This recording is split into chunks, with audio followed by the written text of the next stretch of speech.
Before we begin, remember that this video is educational study support only.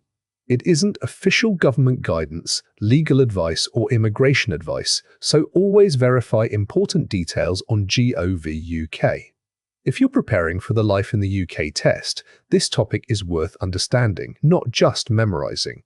Do history dates for the Life in the UK test make you feel overwhelmed? You're not alone. Many learners try to cram dozens of random years, but the test really focuses on a handful of key dates that tell the story of Britain. In this video, I'll walk you through the most important ones with simple memory hooks so they actually stick. Stick around for the practice round at the end, check you're ready. Let's turn confusion into confidence. Alright, let's start with the medieval period, 3 dates that shaped how Britain was governed and how people lived under the feudal system.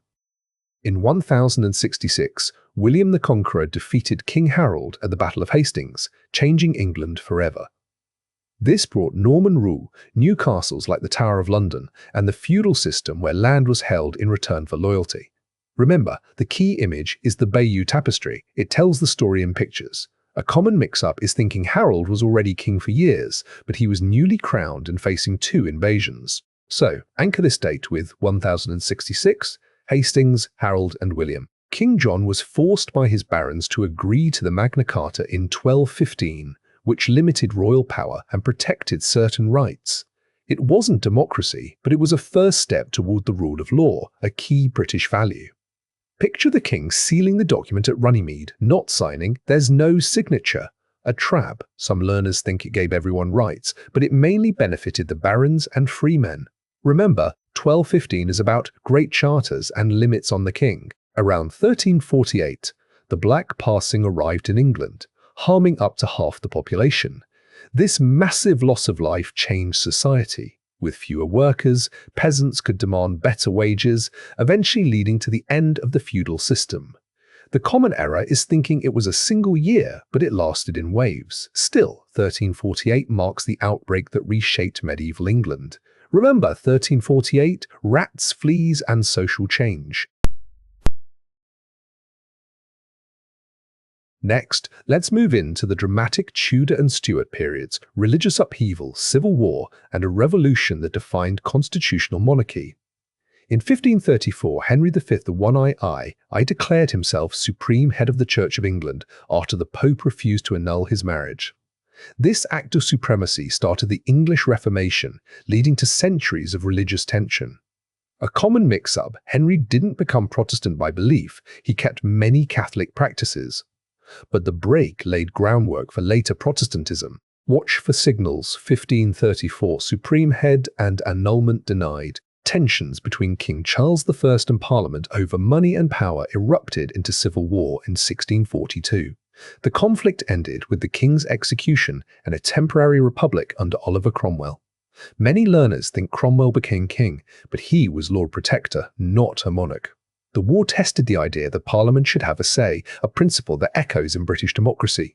Remember 1642, Cavaliers versus Roundheads, King versus Parliers versus Roundheads, King versus Parliament. In 1688, William of Orange was invited by Parliament to take the throne, replacing James I without a bloody battle. This glorious revolution led to the Bill of Rights in 1689, which firmly stated that monarchs couldn't overrule Parliament. The common error is to confuse it with the earlier restoration of Charles I, 1660. So anchor it, 1688, no fighting, Bill of Rights, William and Mary. That set the stage for modern constitutional monarchy. Quick reminder, for any current citizenship or application rule, check the latest official Gov UK guidance. Now let's look at the dates that built the United Kingdom and tested it through global wars. In 1707, the kingdoms of England and Scotland were joined into a single state, Great Britain, with one parliament at Westminster. This followed years of negotiation and shared monarchs since 1603.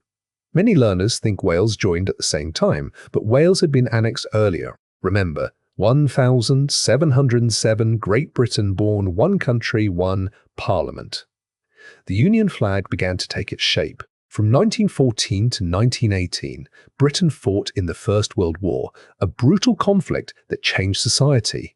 Millions of men served and many women took on traditionally male jobs, speeding up women's suffrage. A tricky point. The war started in 1914, but Britain entered on 4 August, not immediately at the assassination. Remember, 1914, 1918, trenches, loss, and women's changing roles. Remembrance poppies symbolized this war. The Second World War, 1939-1945, saw Britain under Winston Churchill's leadership resist Nazi Germany during the Blitz. It resulted in huge social change and led to the post-war creation of the NHS. Many confuse the dates with World War I, WWI. II is 1939, 1945, not 1914, 1918. Key memory, 1914, 1918. Key memory, 1939, 1945, Churchill, Blitz and evacuation. The N brought a landslide Labour victory and a new welfare state. Now let's test what we covered with a few short practice questions. Pause here, choose your answer, and then stay for the explanation. Pause here, choose your answer, and then stay for the explanation. Pause here, choose your answer, and then stay for the explanation. That's the clear version of this Life in the UK topic. The main thing is to understand the story, the structure, and the common mix-ups instead of memorizing disconnected facts. If this helped, like the video, subscribe for more Life in the UK lessons, and come back to the practice questions until the answers feel easy. Subscribe for more UK citizenship study videos that explain the facts and then help you practice. Thanks for watching. Use this as study support, keep practicing the questions, and always verify current official details on Gov UK.